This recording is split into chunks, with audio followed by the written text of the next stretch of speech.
एक समय की बात है, महात्मा बुद्ध अपनी तपस्या में लीन थे।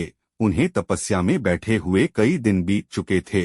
तभी एक शिकारी उस रास्ते जा रहा था। उस शिकारी ने महात्मा बुद्ध को पहचान लिया। शिकारी ने महात्मा बुद्ध के बारे में बहुत बढ़ाई सुनी थी, किंतु वह महात्मा बुद्ध की बढ़ाई से संतुष्ट नहीं था। उसने परीक्षा लेने के लिए सोचा। शिकारी पहले तो महात्मा बुद्ध को एक छोटा सा पत्थर फेंककर मारता है, किंतु महात्मा बुद्ध कोई प्रतिक्रिया नहीं करते हैं, क्योंकि उनका मानना था शरीर को तकलीफ होती है, आत्मा को नहीं।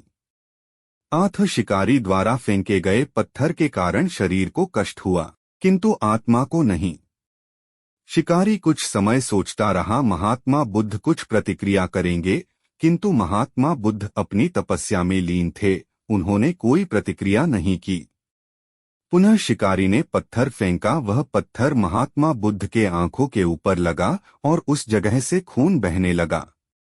महात्मा बुद्ध को आभास हुआ उनके शरीर से रक्त बह रही है, किंतु वह फिर भी अपनी तपस्या से नहीं उठे। शिकारी को गुस्सा आया और उसने पुनः एक पत्थर और महात्मा बुद्ध की ओर फेंका। महात्मा बुद्ध के शरीर से अब खून अधिक बहने लगी। इतनी पीड़ा महसूस कर महात्मा बुद्ध के आंखों से आंसू निकलने लगा।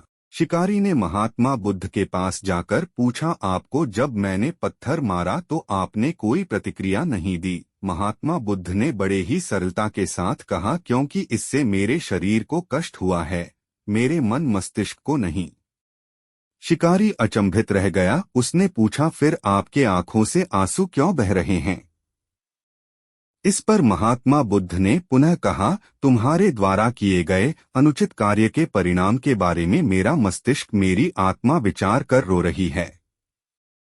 तुमने इतना बड़ा पाप किया है, तुम्हें कैसी सजा मिलेगी?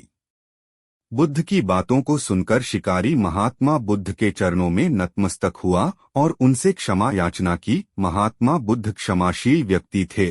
उन्होंने तुरंत शिकारी को क्षमा कर दिया और अपना आशीर्वाद दिया। वह शिकारी महात्मा बुद्ध का आशीर्वाद पाकर एक महान व्यक्ति और साधक के रूप में जीवन व्यतीत करने लगा।